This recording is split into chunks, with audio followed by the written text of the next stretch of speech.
Hi everyone, welcome back to the next diecast. In today's video, I'll be showing you and reviewing this 1/18 scale 1963 Dodge 330 made by Maisto. I got this model off eBay for $41 in total, which I thought was a great deal. This was actually a model kit that I built. Maisto did used to sell 1/18 scale model kits alongside their 1/24 scale model kits under their assembly line series. They briefly sold the 1/18 scale assembly line kits, I think in the early 2000s. They weren't around for very long. This Dodge 330 was one of several that Maisto sold. I think there was also a BMW Z8, a 1965 Corvette, among others. But they didn't make the assembly line 1/18 scale cars for very long. And much like the 1/24 scale assembly line cars, these were all also available as models that came pre-built. So you could get this Dodge 330 model from Maisto as a pre-built model. So in addition to the assembly line version that you see here, which came only in this really cool dark gray with the red interior, Maisto made the pre-built version in the same color scheme that you see here. There is also a light blue, kind of a bright red, and also a cream version. Maisto made all of these from the early 2000s until the early 2010s, and they actually discontinued it for a little while, and then they brought it back kind of randomly in their catalog. I think it was maybe 2017 or 18, and it was once again discontinued shortly thereafter. So I don't know if they're going to be bringing it back a third time at some point, but it's relatively easy to find. The assembly line version is not going to be so easy to find.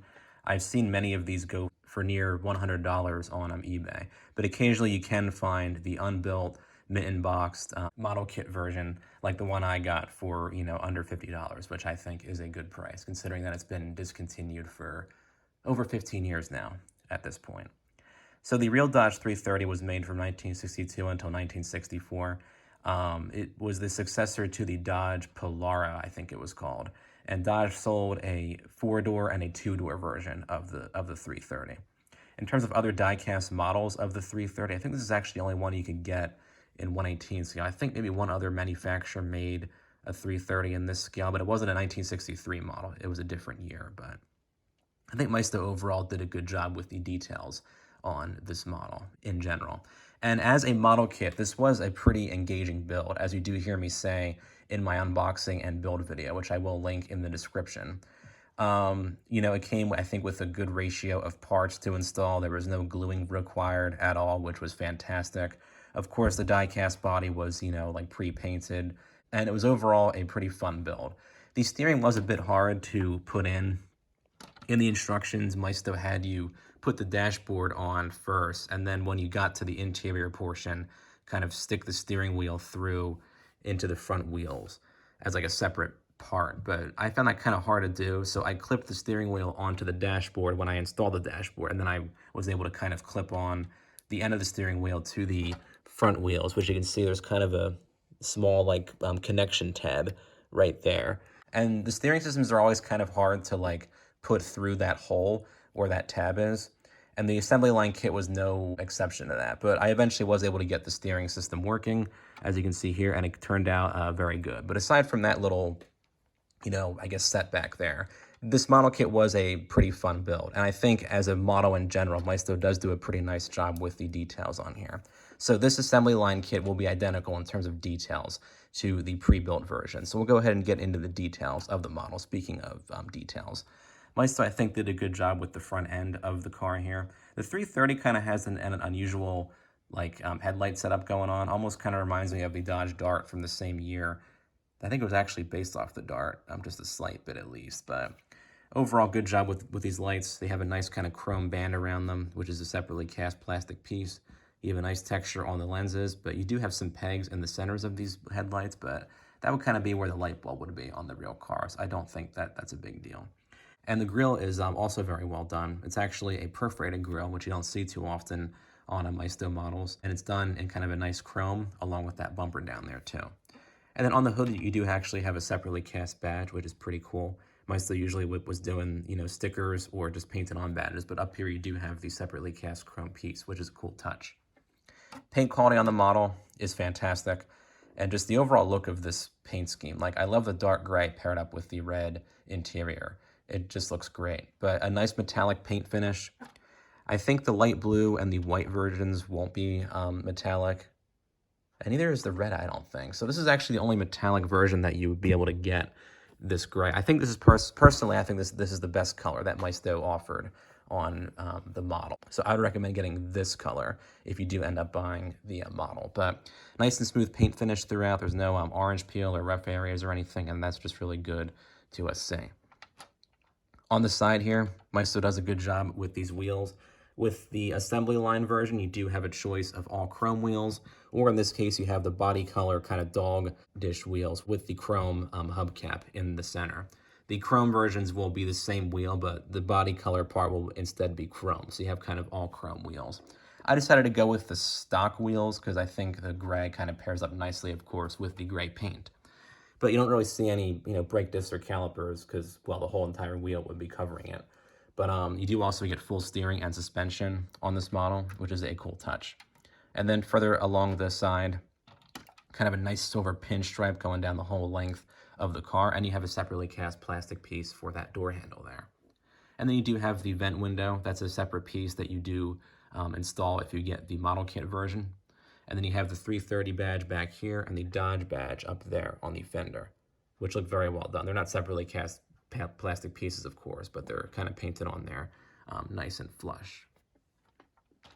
On the back, you have that same kind of triangular badge that you see on the hood. I think it's the same size too, but a nice separately cast chrome piece. And then you have the Dodge inscription on the right side there, which looks very well done. And also with the taillights back here, they're fairly small, but you have a separately cast chrome trim around each one, which I think is a really cool touch. And then you actually don't see any pegs in these taillights, which is kind of surprising. Actually, I'm sorry, there are pegs, but you have to kind of look at it straight like this. If it's on an angle, you can't really see them. So I guess good on Maisto for hiding them a little bit. I don't know. But aside from that, they're pretty well done, kind of your basic rectangular taillights. Then you have the Iowa license plate too. The final step of building the model is putting on the license plate stickers, as you do see in my video. Now, in terms of opening features, you do have an opening rear trunk back here. Oh, here's and here's the screwdriver that comes with the model kit version. It says Maisto on it. And you can use this for the entire build. I just found it a bit hard for certain screws to kind of, grip on this and screw them in. So I use kind of a bigger screwdriver, but that's kind of cool that you get a screwdriver with every model kit. Maisto continues to do this with their 1/24 scale kits too. But back here in the trunk, pretty well done. It's almost like a glossy finish, like a shiny glossy finish. I don't know what the real 330's trunk will be made of on the inside, but in here at least you have an accurate shape and stuff going on. And you have kind of this, I don't know if it's like a battery pack or what that's back here, but there's also kind of like a spool of a wire that kind of almost spills out and goes back into here.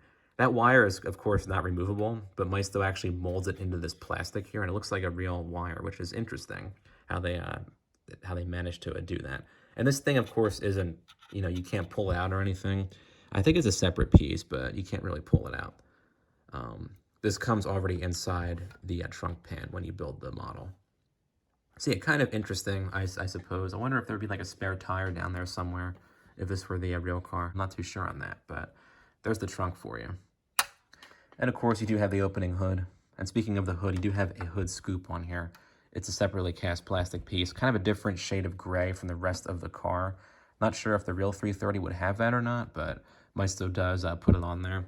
And it is at least a functional hood scoop. You can kind of see right through there, which is cool. The hood opens up like so on dog leg hinges, and then you have this kind of red liner underneath there, which is a cool touch. This already comes pre-installed on the hood when you get the model kit version. But you do get to build the engine, and it is pretty well detailed for a Maisto engine. It's made up of 6 or 7 different plastic pieces. You put on this kind of trim here, which has the radiator and the radiator hose on it. Then you have these 2 components, which kind of pop onto the main block.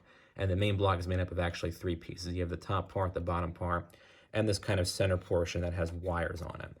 But this looks similar. But I think Maisto did a pretty good job with the engine in general here. Of course, there is probably some missing, wires and stuff in there. But, we are looking at a budget model, so you're not going to necessarily see a whole lot of detail in that sense. You can actually see part of the steering wheel through there, which is actually kind of cool. But yeah, the engine is, I would say, fairly well done. You have kind of some nice, coloring and texture going on throughout. And you can, of course, see all the way down to the bottom of the car as well. The main block could use some more detailing, I think. You do have some kind of like lumps and almost like rivets here and there. But it is all done in orange. You do have kind of these side stickers on here, which come pre-installed. This is 426 and some kind of word in front of it there. I can't really read that.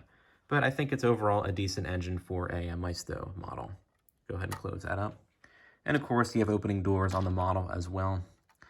They open up on spring-loaded hinges, which are actually pretty strong. The doors don't open that wide, unfortunately, but at least you do have kind of the strong hinges on them. And the doors do, of course, come pre-installed on the model. I imagine it will be kind of difficult to put these doors on yourself, especially with these kind of spring-loaded hinges going on. But speaking of the doors, the door panels, I would say, are decently detailed. The first step when you get the model kit is to install the door panels and the vent windows up there. But you have kind of a nice look and texture going on with these door panels, almost like a smooth kind of pattern. Then you have kind of the silver pinstripe that goes down the center, and then you have the detailed window winder and door handle for the interior right there, which looks pretty well done. Then moving along to the rest of the interior, decently detailed dashboard here. You have kind of a nice molded vent in the middle there, and you actually do have a Dodge 330 inscription right above the glove box there. It's very hard to read and see, but Maisto does add that detail, which is very cool. And you have a nice kind of texture going on with the dashboard too. The steering wheel and gauge cluster area look pretty well done. This whole thing is done in chrome, but you do see kind of like the speedometer up there and some other kind of dials and whatnot. I doubt on the real 330 that whole thing would be chrome like that, but at least Maisto does a pretty good job with it in general. And the steering wheel is also well done as well. You have kind of that silver band on that lower portion, and then you have that center portion. That almost looks like a clock with all those different lines on it, but pretty cool. And the seats are also quite well done. You have kind of two different textures going on. If I can kind of zoom in a little bit there. Yep, you see kind of that leather pattern on the upper portion of the seat and sort of a more rough pattern in the center portion of the seat. And the same goes for this rear seat too. You do, of course, have two bench seats in this car here. And each seat was actually three different pieces. You had the seat bottom and the seat back and kind of this plastic flat piece that holds them both in place. And they all kind of clip together on the interior. And the back seat was also kind of three separate pieces too. And they even detail that rear portion back here too. I think there actually might be like a window winder. I don't know if these windows roll down or not. They might. But yeah, Maisto I think did a good job with the interior as a whole here. It is kind of hard to get in there with the angle that these doors open, but I can tell you that it is a pretty well done interior. And Maisto does fully frame these doors in metal. Sometimes they'll skip out on that, or other budget manufacturers will just have like the door be flat and then have like the upper door trim kind of integrated into the metalwork of the body, which looks okay, but then when you open the doors, you realize like, yeah, that's not proper detailing. But on this Maisto 330, the doors are fully framed and are properly shaped. I did forget to mention that when I was talking about the doors, but pretty well done, I would say. And then underneath, you do have some exhaust detailing. On the model kit, this is a separate piece in the center here, and then you have the two kind of rear components with the mufflers on them. They are done in chrome, but they look, I think, decently detailed. You do have some other kind of three-dimensional molding down here done in a black plastic. And then you do see some of the engine detailing kind of poking out underneath those front wheels there. So I think this was a pretty fun model kit, and I think the model itself is pretty well detailed for a Maisto model from this era. If you're a fan of like cars from the 1960s or muscle cars or American cars or Dodges and what have you, I think this would be a pretty good model to add to your collection. And it is kind of hard to find, especially the assembly line model kit version. But if you can find it for a good price, whether it's the model kit or the pre-built version, I would say definitely get it. I think the 330 is kind of a unique car from the early 1960s. But overall, a good model from Maisto, and I think it was a fun model to build. So definitely, if you can find any of Maisto's 1/18 scale model kits for a good price, definitely try to get them, because they are kind of hard to find now. And this model is certainly no exception to that. So feel free to comment down below with your thoughts on the model here, and don't forget to subscribe to my channel. Thanks for watching.